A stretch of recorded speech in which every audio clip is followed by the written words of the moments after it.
da da. Oh my God, Lois can count. I'm surprised. I'm thick as fuck.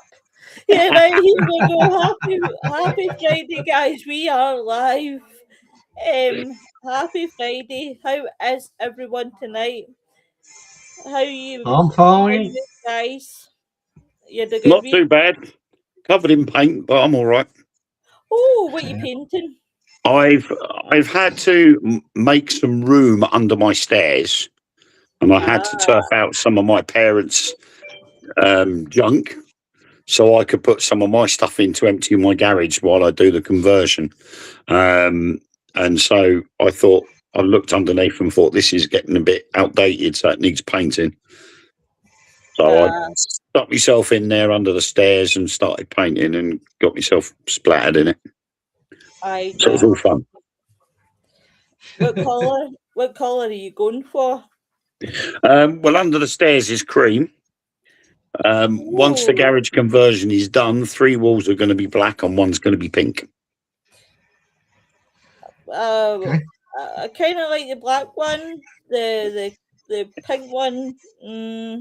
Well, the pink wall obviously is going to be Ellen's, but what we're doing is it's not just going to be black; it's going to be black with glitter in it. Right. Okay, so you're going to be all glittery. Yeah, well, yeah. So when we put the lights on it, it looks like stars. Oh, I think that then looks cool. Ellen's end where her makeup table is going to be pink, so it's brighter in that section of the bedroom. Oh. I've got the dark half. I wonder why. Yeah. Do you know? I wouldn't have it any other way, to be honest. I think if I'd have had the pink end, I think Violet LeBon could make a comeback. Talking about Violet LeBon, I'm thinking, can I book Violet maybe for, Well, it depends, because while it's not the rainy season in Thailand, she's busy playing ping pong. She's always I can see that. Yeah. She loves ping pong. That's bullshit. That's bullshit. I'll have to see when she's coming back. Well, I hope she's coming back soon, because I'm really, really missing her. And I'm really, really hoping that she does make a comeback, because she's hilarious. She is actually hilarious. She is quite funny. So I'm just sharing out just now, guys. What about you, Richard? What sort of week have you had? Oh, up, down, here, there, everywhere. You know, it's just been one of them weeks where you can't plan anything because you're waiting on other people to let you know what's going on. And they don't tell you what's going on, so nothing gets done. Oh, love. You sound like you're having a rough time yet. It's not me that's having the rough time, it's the person that's in hospital, really. So I'm just holding the fort together. Hey, Nigel. Holding everyone together. Right, Nigel?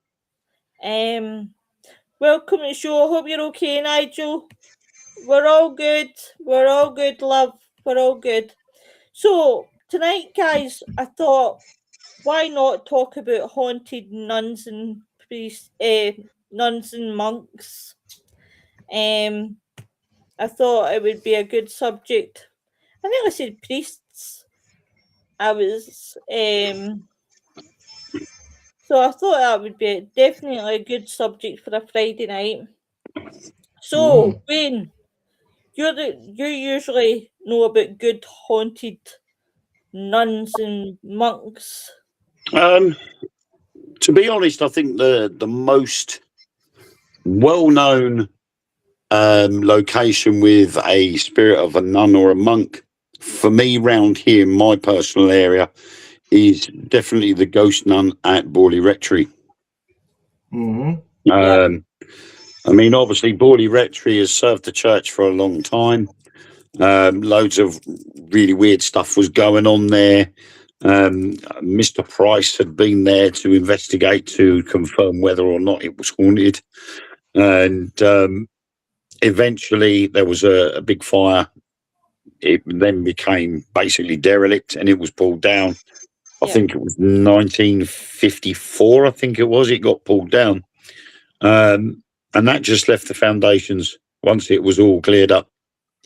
And I remember going there when I was 19, and as sort of young adults, you go out there and you have a bit of a laugh and enjoy yourselves.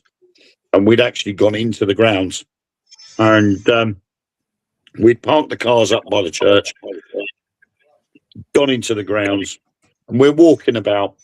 And we'd heard all the stories about, if you walked around the outside of the foundations backwards 3 times or something, the nun would come and take you away. Yeah. And when we were standing there and it was where the front door would have been, we were talking and laughing about it. And I don't know if you've heard a fox scream or the foxes bark. Yeah. It sounds like a woman screaming. Yeah. And then it was a typical case of when one person runs, everybody else follows because they don't want to be left on their own in the trouble. So of course we've heard this scream, and a mate of mine just went, "No, I'm off," and boom, he went. Then another one went. Then another one went, and then we all went, "Nah, sod this," and we're not standing here on our own. So we all ended up running, and we just ran. We didn't worry looking back or anything else. We just ran. We went through the churchyard, and my girlfriend, who was with me at the time, she was falling behind. Such a gentleman I am, I left her running behind me. She was about 6 or 7 steps behind, and I'd always said to people, don't run over the gravestones because that's disrespectful. Run in between the graves. Don't run over them. And all of a sudden I heard this thump and this, "Oh!" And I've turned around and it was my girlfriend. So I've got, oh, crap. So I've turned around, I've run back, I've picked her up off the floor, dragged her back out again, got to the cars. And we're sitting in the back of my mate's car and she's going, "My ankle is burning." And I went, "Well, you've sprained it. You've tripped over something in the graveyard." And she went, "Oh, no," she said, "it's really bad. It feels really hot." And she lifted up a trouser leg and she took a shoe off, took a sock down and lifted up a trouser leg. And I could only describe it that it was 4 finger marks on one side of her ankle and a thumb mark on the other side. Oh, God. Like somebody was trying to grab her. Straight away, without thinking, I turned around to her and said, "That's what happens when you stand on someone's grave." And she openly admitted that because she was falling behind with everybody else, she would take a shortcut, which involved running over the graves. She didn't apologise. She just ran straight over them, and then she went over. And I look back at it now with obviously my experience of the paranormal and going out investigating, that she has stood on someone that may not necessarily have had a good life and had negative energy. She stood on that grave and their spirit has gone, "I don't think I'm putting up with this," and grabbed their ankle. Yeah. And the actual mark lasted over, I think it was just about 2 weeks it lasted for. Holy God. And all it did, all it looked like was, when you put sun cream on and you might sort of forget to do an area and you start tanning where you've put the cream, but you go bright red where you haven't put the cream. Yeah. It reminded me of that, but it was the 4 finger marks one side and the thumbprint on the other. And I was like, this is mental. That shouldn't last that amount of time. It shouldn't last almost 2 weeks. Not really, no. And as a result of that, I mean, I'm 52 this year. I have not been back to Borley Rectory since then. Why not? Is it the fear or is it the trauma? I don't think it was fear. It's quite possible if there was a spirit in the cemetery that saw us, it might remember me. Right. I personally wasn't afraid of being there. And I would sort of quite happily go back there now. But it was leading up to the point where you know, I started working with Most Haunted and doing a lot more investigations that I just hadn't been there. It had never been a part of my thought process. Knowing that Borley Rectory at one point was one of the most haunted locations in the UK, Yeah, it never occurred to me about going back there. And now I'm doing what I'm doing. I think to myself, you know what? I need to go back there. I need to get peace with myself and at being there and get over it. so you need closure, and they need closure as well. Yeah, I mean, my then girlfriend, after we split up, she, as far as I'm aware, never went back there either. But I'm sort of tempted to go back there and say, look, that weren't me that stood on your grave, so don't take it out on me. You know, this is a name. She lives at so and so, yeah. so and so. It was her, not me.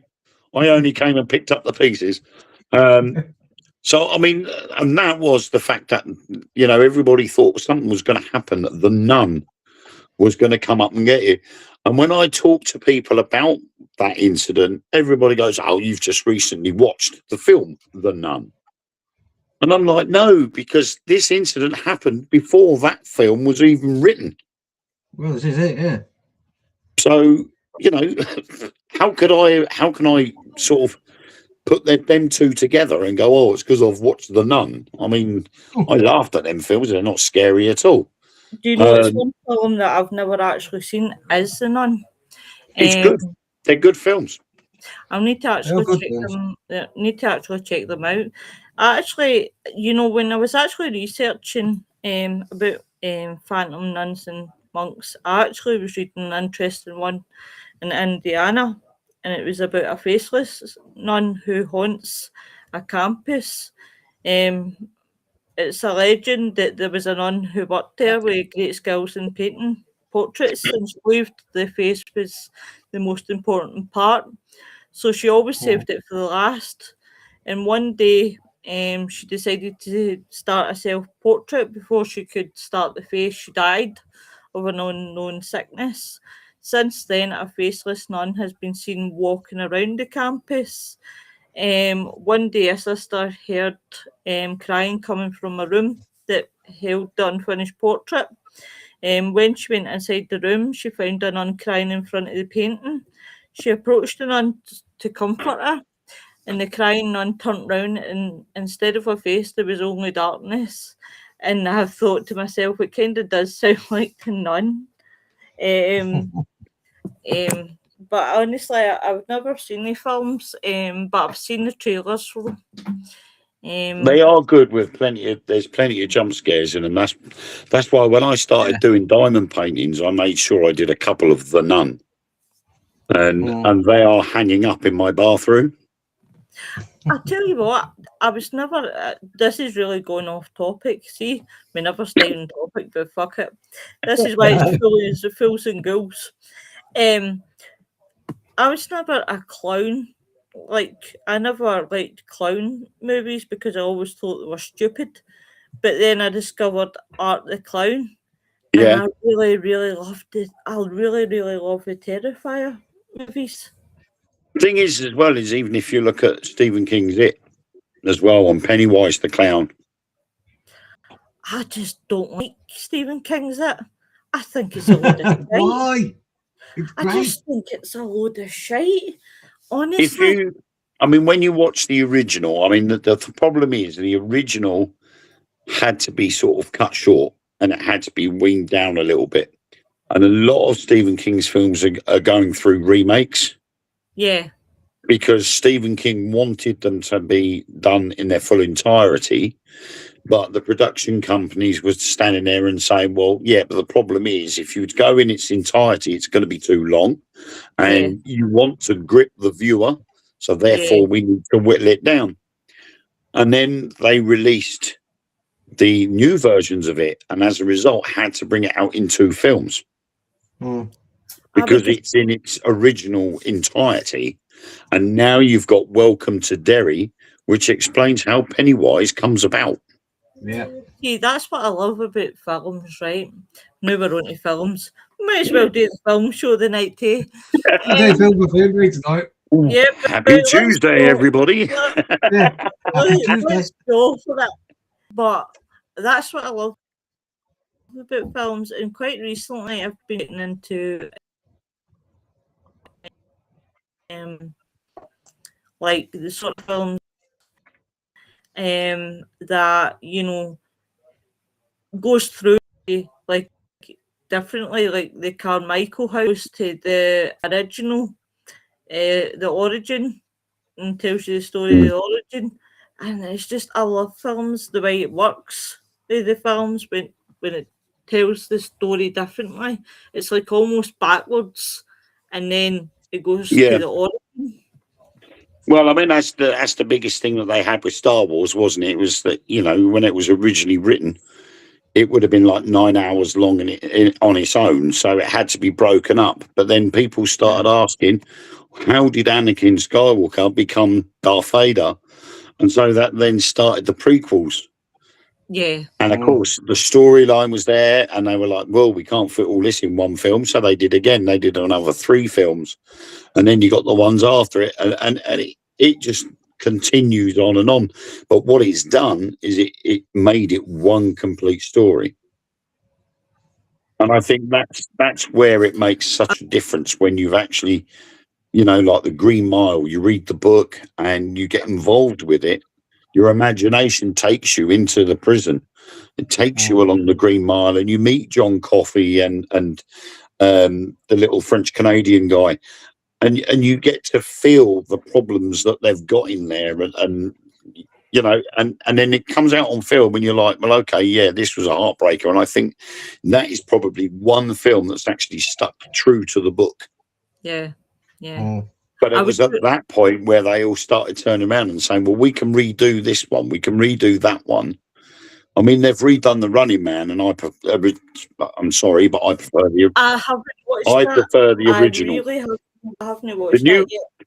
The new one is good, but I prefer the original because I'm still stuck in the 80s with Arnold Schwarzenegger and all that lot. So I do like both of them, but the original was the better. But I watched my favourite at the moment has always been Dreamcatcher.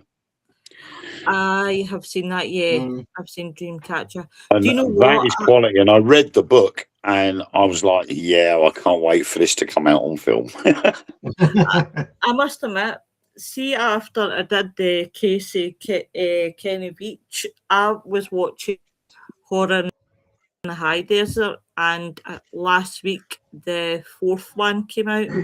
So I was re-watching the 1st, the 2nd, the 3rd, and the 4th, and the first one's pretty slow, but the 2nd, the 3rd, and the 4th's brilliant.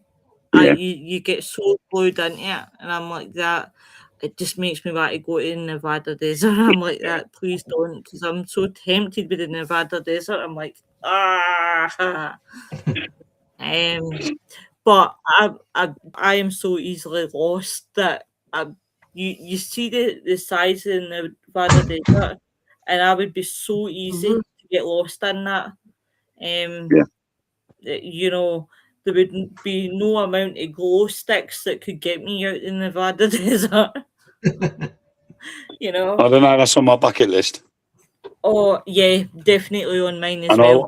I want to go to the place where I can't remember what they're called now. The Anasazi, the tribe of Indians that built their little village in the side of the mountain and then just mysteriously disappeared. That would be amazing to see. I would love to go there. To see. Because apparently they just left everything there. Everything was still there, as if, you know, that they'd literally just vanished. Everything else was just left in the huts and things.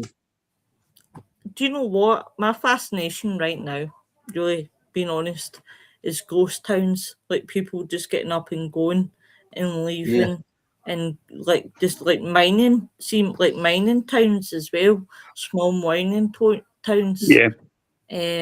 That's my fascination right now. But I think when it comes, sorry, supposed to be a couple of mining villages and ghost towns in Wales, but you try and look for them, you can't find them anywhere on maps or anything like that. No, I mean there's a few places throughout the UK that have either been sort of like were mining camps that turned into villages and towns, and then you've got a few there that just shut down and just dispersed. And there's one, I think, in Kent that was used as a military exercise training camp. Yeah. And it was built up to actually look like a village, and now it's not being used, and it's just got overgrown. Yeah. That's it. And they just left it. And then you're thinking, well, hang on a minute, you've built these houses, you've had them built unto the normal specs that normal houses are, and now you've stopped using that training camp. You've let it go to wreck and ruin. Why can't you have just done the houses up and sold them off to be lived in? Without a shadow of doubt. That's the problem. See, I would love just to explore the wee places, because I think you would get some atmosphere off them.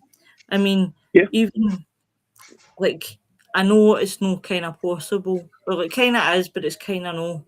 But see, like Chernobyl, that's at the top of my list.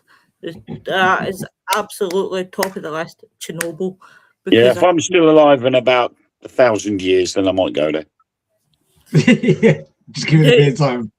It's like Chernobyl, but Stephen, he bought me a VR experience. He said, well, he says, you might not get into Chernobyl, he says, but here's a VR experience. And I was like, that, it's not the same. I was like that, but how do you know it's not the same? Because you've never been. Yeah. But the VR experience, don't get me wrong, it's beautiful and it's great to see Chernobyl and feel like I'm there. Chernobyl, not beautiful. It's not real. The only difference. Not beautiful. The only difference is you would have the sights, you would have the sounds, so someone would have to stand next to you and create the smells.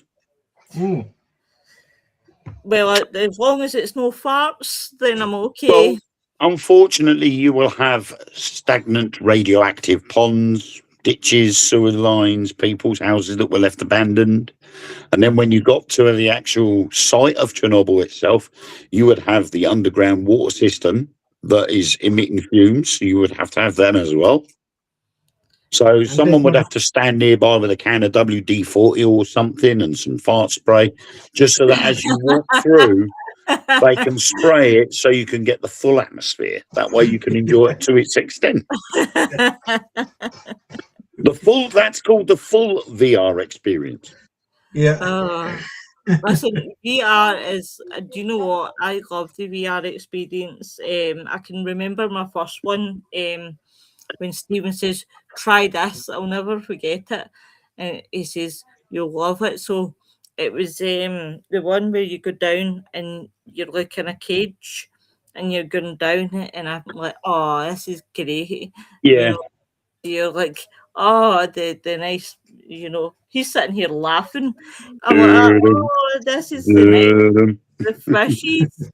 And then I'm like, wait now, why am I at the bottom of this and this thingy? Out of nowhere, this shark came and I shot myself and I was screaming. It's like, forgetting it's VR.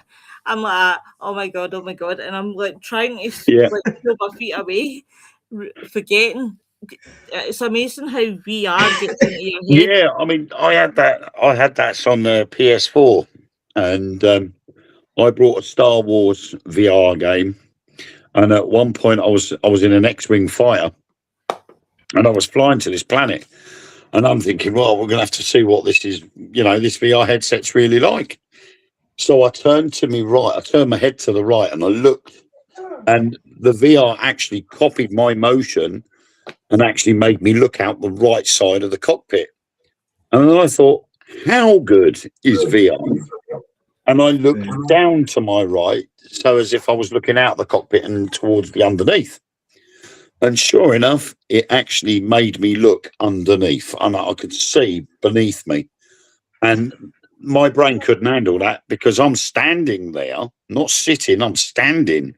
And yet in the VR, I'm sitting down in a cockpit. So, of course, my brain is telling my body I should be sitting down. So what did I do? I just fell on the floor. Oh, my God. Because my body couldn't handle what my brain was seeing and thinking. So I just literally collapsed on the floor and then carried on. So in the end, I'm like, if I'm going to play this in future, I need to be sitting down. Information overload. Yeah.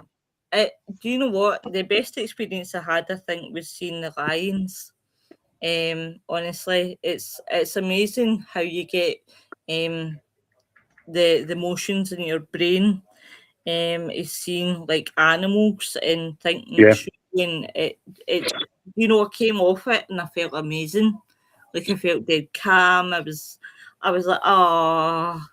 The best one I've done is Jeff Wayne's War of the Worlds immersive experience in London. When I'm saying about someone standing next to you with a can of fart spray or a WD-40 to catch the smells of the environment, at Jeff Wayne's War of the Worlds immersive experience, they do exactly that. Oh, wow. There is a section there where you get in a rowing boat and you put on these well, I don't know whether they're going to still be doing it because they're changing things around, but you actually get on a sailboat and a rowboat and you go down the River Thames. Now, while you're sitting on this rowboat, you've got the VR headset on, and wherever you look, you're on the Thames. Yeah. And you look over to your right, to your left, and you see the Martian tripod coming up over the top of Big Ben. Oh my God. You look to your right and there's another Martian tripod looking towards Westminster Bridge, and you're like, oh my word.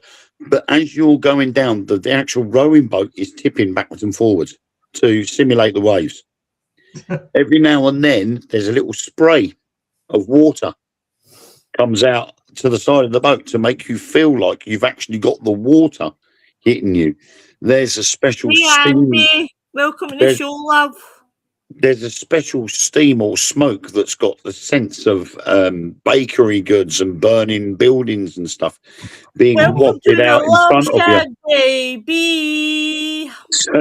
So you can actually smell like you're on the river as well. So they've put a lot of thought into it. So they've not only made you get the sight and sound, they've actually got you with the motions and the smell as well.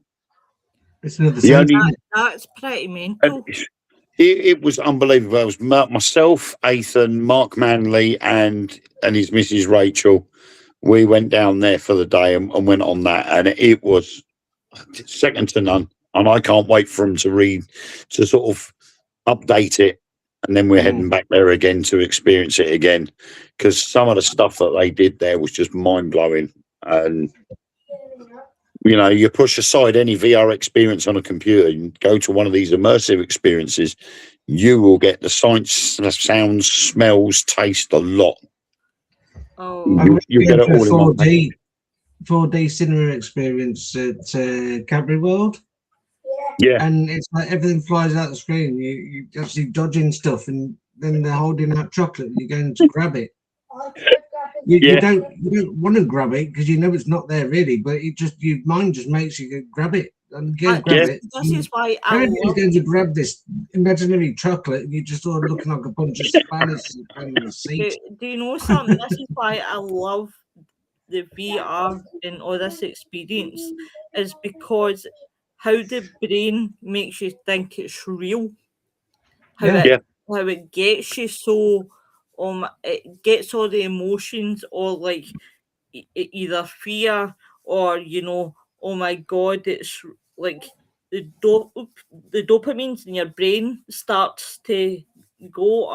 It's just amazing. I think a lot of it is because when you look at it normally, you've got a screen in front of you, and say, for instance, a roller coaster. Yep. Now, you can watch a video on YouTube of a roller coaster going around, and your brain is automatically telling you straight away, you're watching this on a TV. You know that's what's going on. But then when you go into VR and you turn your head and you're looking off the side of the roller coaster, then that's tricking the brain, and your brain starts telling you you're on the roller coaster, but you're not too sure because There's no wind, there's no breeze, there's certain bits missing. And then when you get the full experience, you're getting the tilting of the roller coaster. You're getting the smells, you're getting the sounds, you're getting the sight, and wherever you look, you're there. And that's when your brain just goes overload. Yeah. You know, I would love, right? This would be awesome. I would love an alien experience. Like, honestly. They used to, I think they did an as in the film Aliens, they used to do a walkthrough experience in London of that. A friend of mine went to it. He said, and you get an alien comes out of the wall and grabs one of the people and pulls it back into this tunnel. He said, and that was pretty shocking. He said, you know, and this was going back, what, 15, 20 years? And they actually used the live actors dressed up as aliens, and they'd come bursting through the wall and grab one of the cast guides that were with you and pulled you back into the wall. I think that's nuts. Martin is saying it's strange what your mind will do in those places. Unfortunately, when 3D came out, I couldn't actually see it, but I haven't tried much else. Yeah. You should try it, Martin. Early 3D was pretty naff. I remember when Jaws 3D came out, and you had the special glasses, and as you're sitting there, I remember the special glasses. They did a little. There was a little video at the start before the film started, and it was all little different sea creatures, and you'd get a little symbol come up at the bottom of the screen telling you to put the glasses on, and then all of a sudden you'd see these turtles. And they would come out, and they were floating right in front of you in the middle of the cinema. And you're like, wow, that is so cool. And then throughout the film, there'd be sections where it was 3D, and you'd get the little symbol pop up, and you'd go, oh, quick, get the glasses on, you know. And it was because it was double layered to create the 3D. I mean, obviously, they've got a lot better with 3D now. And the glasses are a lot better as well. But I remember used to making the 3D glasses out of Cadbury's roses. One of the green one. Make me own. I used to use the blue and the red one. Yeah. But you could do it with the blue and the green or the blue and the purple. And it was just so weird because it's all about pigmentation in the plastic. Yeah. But I used to sit there and make my own glasses, and then take them to the cinema to watch the 3D film, so I didn't have to pay for them. Oh my god, I can actually remember the 3D glasses, like the old 3D glasses, because I used to wear them all the time, and because my mum would try and get me to wear glasses. I was a wee shit when I was younger. Try to wear glasses, try to get me to wear glasses was terrible. I regret it now because of where my eyesight is, but I would kid on that I would want to wear the 3D glasses to school. My mum was like, no chance. You wear your own glasses. I was like, no, I want to wear the 3D glasses. They make them look so much better. You see now you don't need the coloured lenses. Now they're the blackened out lenses with normal glass frames. Yeah. But it used to be awesome. Just get the old. Yeah, it was just an excuse to buy a tin of chocolates, you know. Oh god, yeah. You know, what do you want to buy a tin of chocolates for? I need to make my own 3D glasses. There's a film coming out. Oh right, okay. Oh, as long as I don't see snakes through them, that's all right.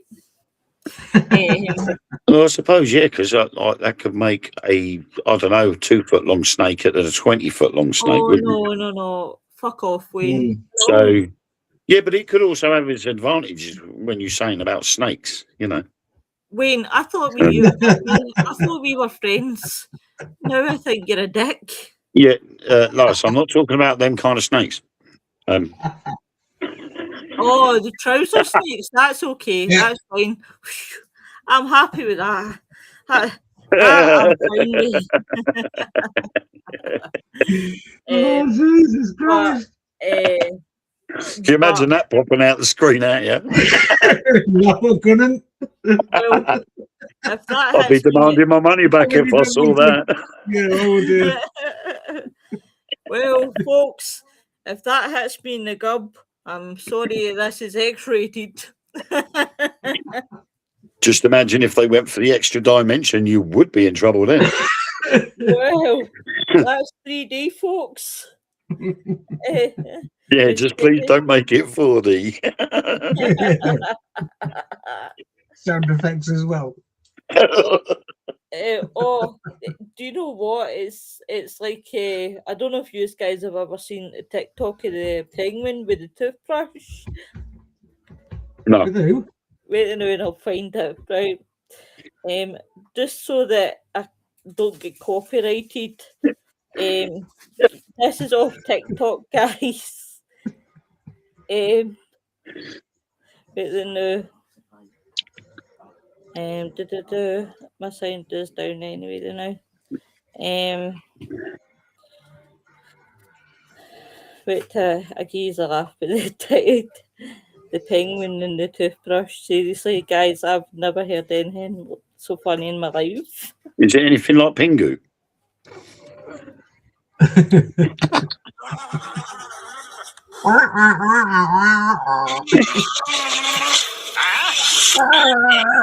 Resist this.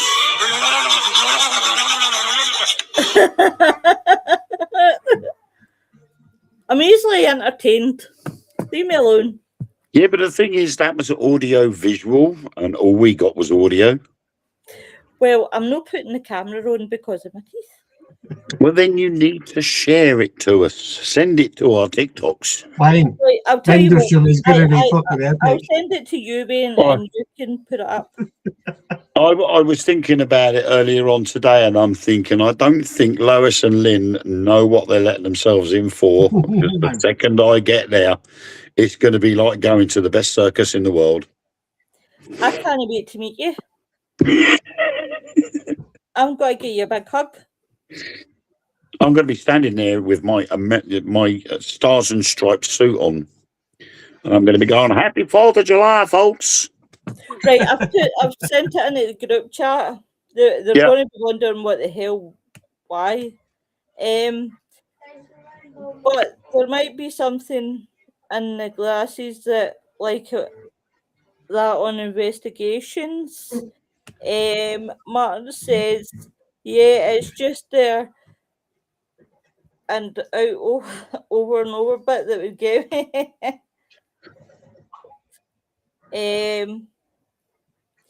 But I've sent it to Wayne, so we'll see what they think about the meme.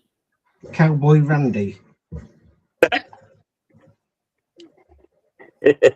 What, is it no scent the toothbrush, the penguin?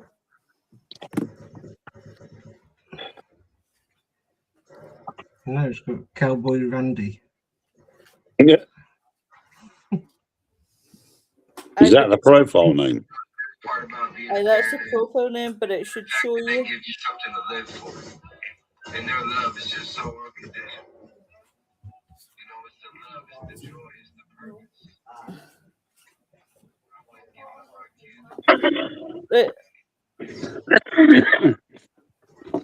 I can't access my TikTok at the moment because my iPad's closed down. So, but how good would VR, right? Think about this. How good would VR be on investigations? That would just screw your mind up, I think. Yeah, and the problem is the individual would have to walk around with the camera and the VR set. Because to turn a haunted location into a VR experience, so that you could guarantee that there would be something happen, you would have to have the camera obviously shooting the picture and the scene of everything around you, and then it would have to have the capability of ejecting a ghost into that VR image. You know, you play games like Resident Evil on VR. It's all pre-mapped, and it's all pre-designed for a zombie to come walking around the corner at a certain stage of your progress in the game. Yeah. So if you were to do a VR experience of a haunted house actually physically being there, and the VR headset putting the ghosts into it, you would have to have a camera on you at the same time that can transfer all that technology and information into the computer to put it into the VR set. I wouldn't Google that.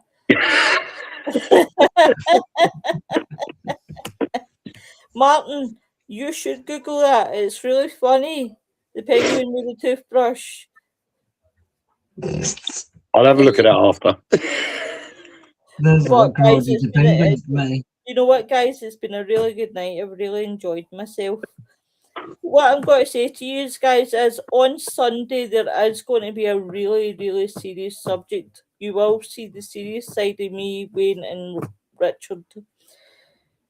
On the 22nd, Zach Clayton always does a 22-hour event for suicide awareness and for veterans. Whether the veterans are new veterans, old veterans, or whatever, he does it every year. Please, guys, I'm asking you to please tune in at least, or even pop in and say hi. Now, we are doing a section at 11 a.m. to 12 p.m. It's close to our hearts, very, very close to our hearts. Obviously, suicide awareness for me, and the fact that my uncle was a veteran. For Wayne, he was a veteran. Richard, I don't know if you're a veteran or a suicide awareness. I don't know. Well, nearly. Richard's been there nearly himself, guys. So we will be doing a show on Sunday to support Zach. Now we've done it for the last, I would say, the last maybe 3 years now that we've done it for Zach. So please, guys, tune in. We would definitely will be here. It's a really good cause, guys, definitely. And I don't know about you, Wayne, but I'm seeing more and more veterans on the streets now. Oh yeah, definitely. And the biggest question now that is being asked is that we're looking at all these disused military bases and slowly filling them up with the people that aren't welcome here, as far as a lot of people are concerned. And they are ignoring those that are on the streets that could do with the help in them situations. And the amount of money that is being spent currently would have been enough to have got these people the help they needed, get them off the streets.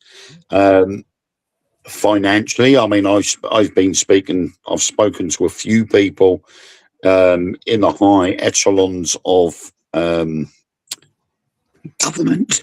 and the figure is staggering. And I worked it out that if we were to have spent that money into building affordable apartments, flats, houses, we could have got every homeless person, including veterans, off the streets in their own places, and they wouldn't owe a penny. They would only have to look for paying their bills. They would own that place outright. And if it was a couple that were homeless, they would have their own house that they would own outright. And we would be able to set them all up with training and healthcare, and to get them in the right frame of mind, to get them back into society and working. Yeah. And all of that from the money that we have spent and wasted so far on people that don't deserve it and don't, they're not thankful for it. They expect it. No. They expect it, and that's the worst part, is that they expect it. Yep. Yeah, and I know it's slightly off topic, but I mean, there's an RAF base, an old RAF base near me. It's only about 20 miles down the road.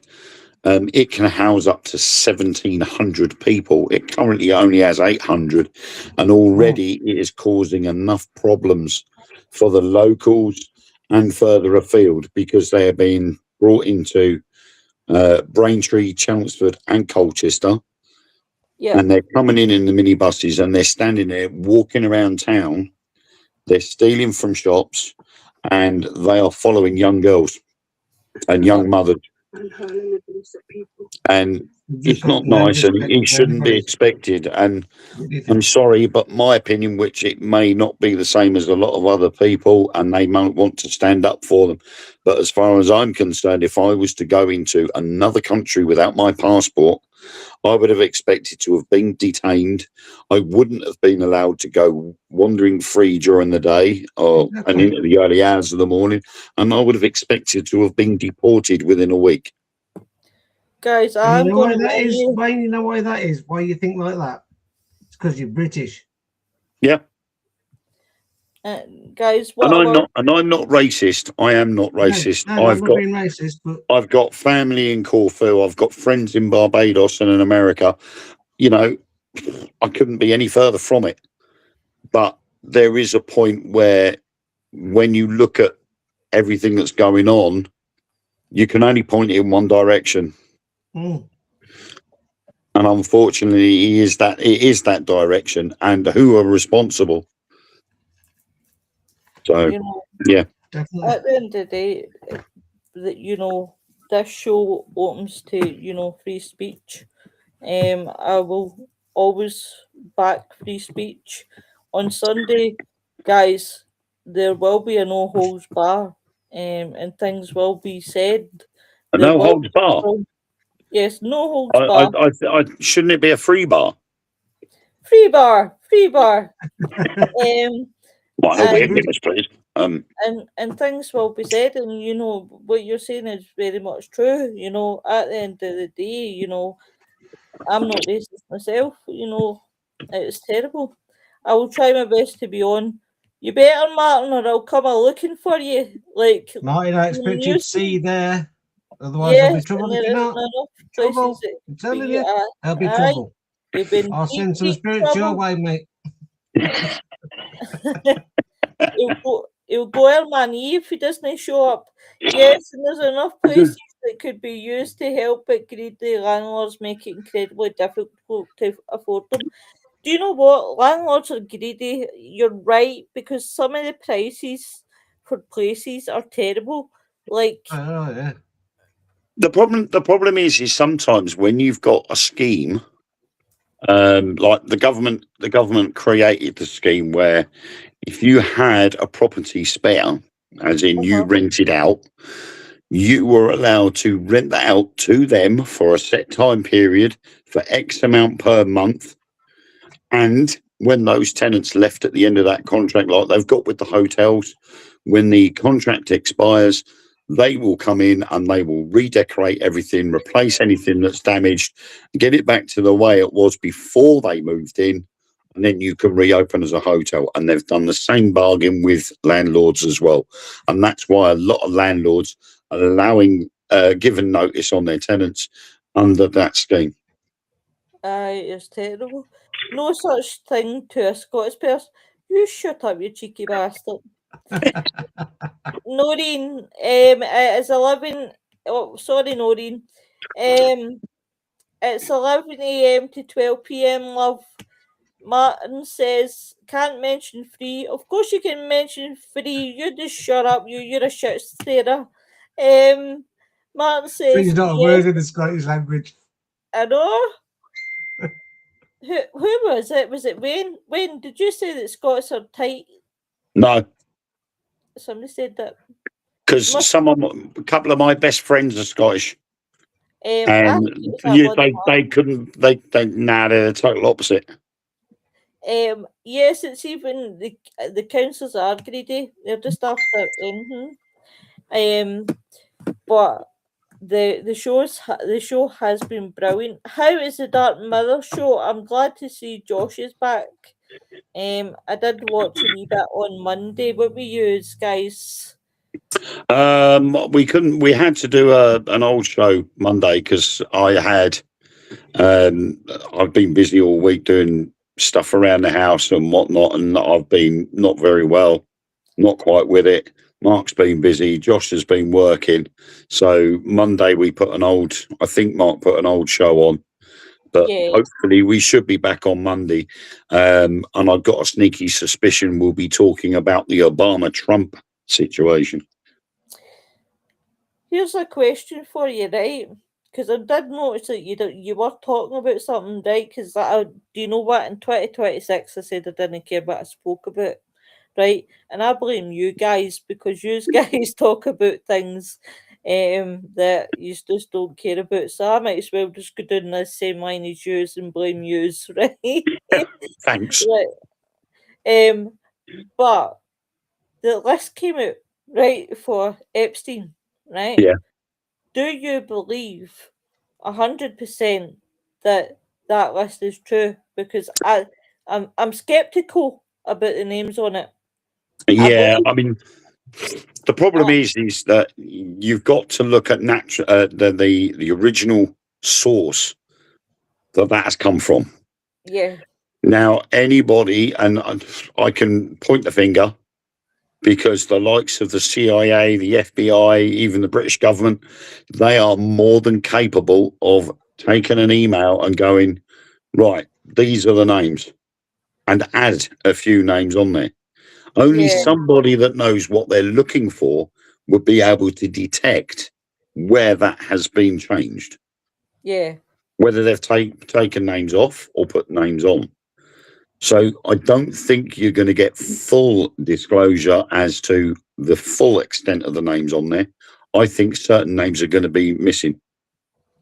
Do you know, I was looking at the list and I was 60-40 on certain names on there that I was like, you definitely do look like you've done it. Or you have The done problem is they're going to have a task ahead of them, because they've got to look at each individual name and they've got to go, right, so and so, what is their involvement with Jeffrey Epstein? Then when they've actually investigated that individual, they've then got to go on to the next person on the list. What was their involvement with Jeffrey Epstein? And they've got to do that throughout the whole list, and that list is massive. I'm actually quite interested in the case, but you know me, I'm into my true crime and things like that. So, you know, I've been interested in the list coming out, but then I looked at the list and I'm like, no, that's bullshit. I'm like, that's not the real list. I mean, you could probably get a rough idea on who the guilty party are when you look at Ricky Gervais's. Was it the Oscars or the Global Academies? Whatever it was, he did a bit, didn't he? And he started going on about Jeffrey Epstein, and he was going, "Oh, shut up! You know what I'm talking about. You lot down here." And the cameras panned around to all these big screen actors, and some of them were absolutely seething and absolutely, really pissed off that he'd mentioned Jeffrey Epstein. And some of the faces that they showed that looked like they could jump up there and stab him, they were on that list. Do you know what?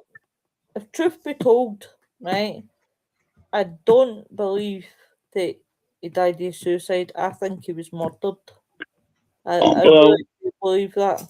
There is a theory now that he was actually taken out of the way for his own safety, because there was a video surfaced of him in Israel.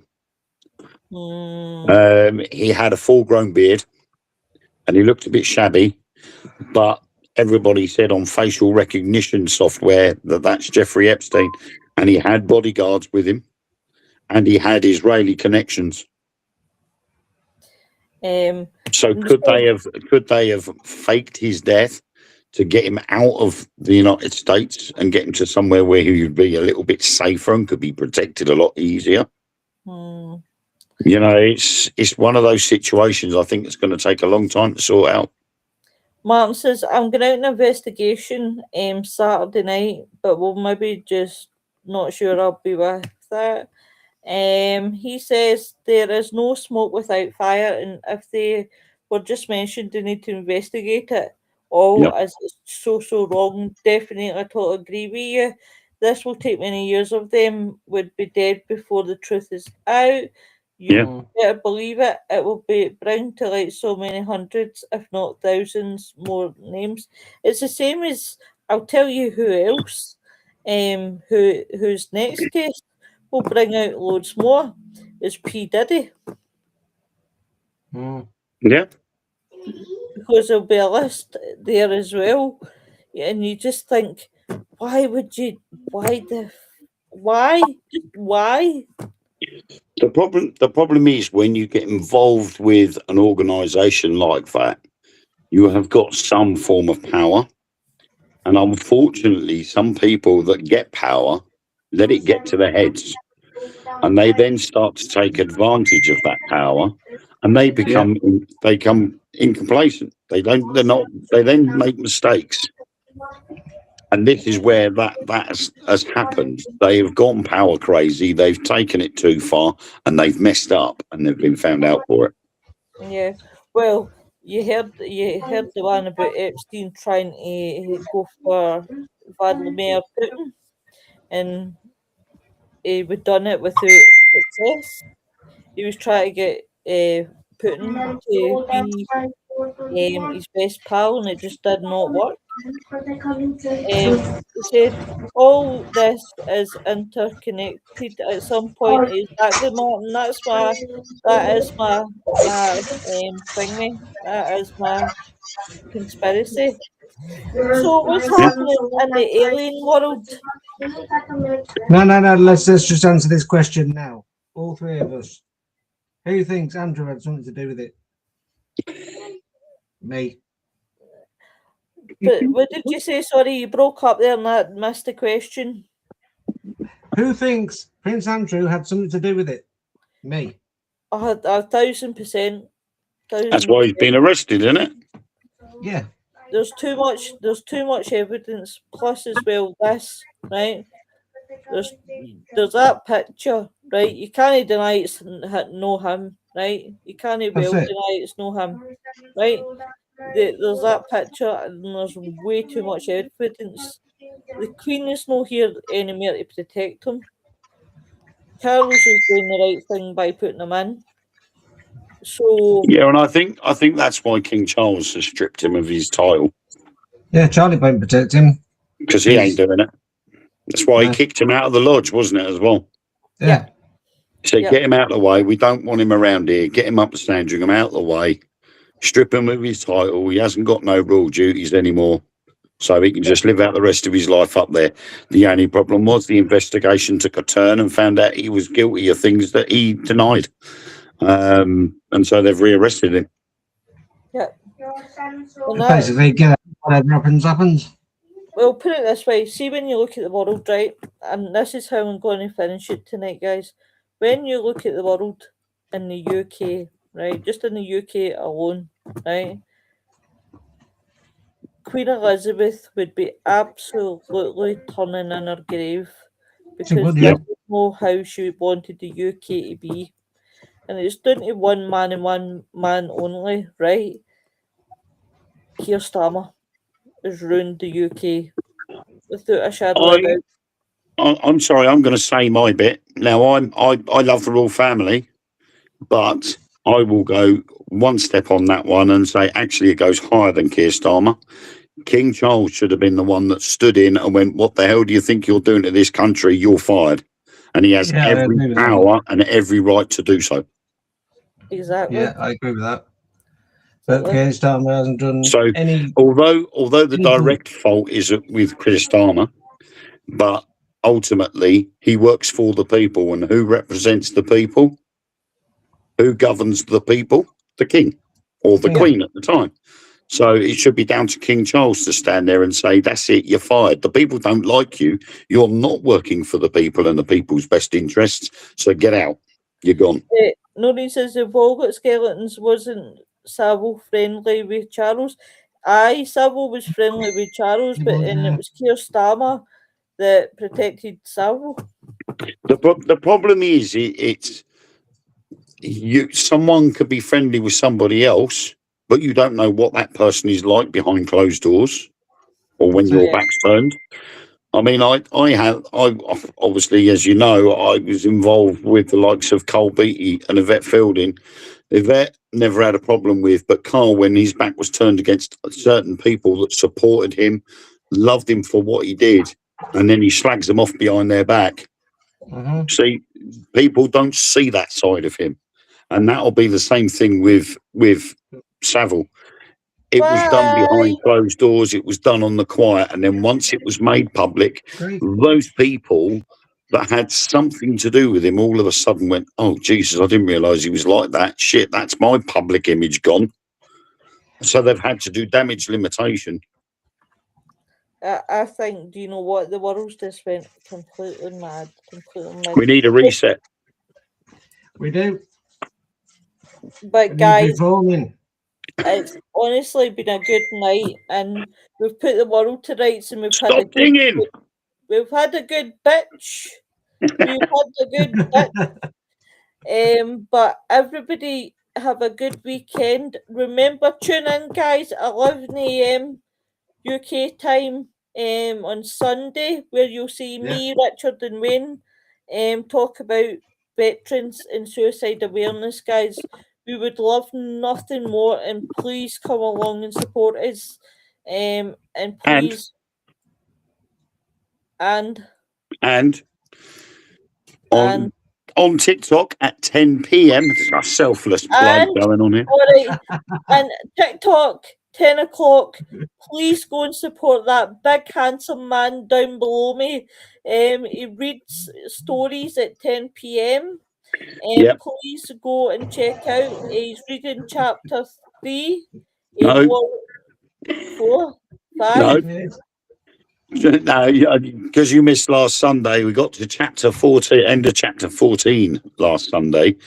So we're reading from chapter 15 of book 1 of The War of the Worlds, and then obviously carrying on into book 2.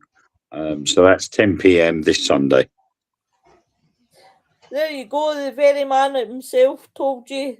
To be honest, I fell asleep last Sunday when I feel terrible.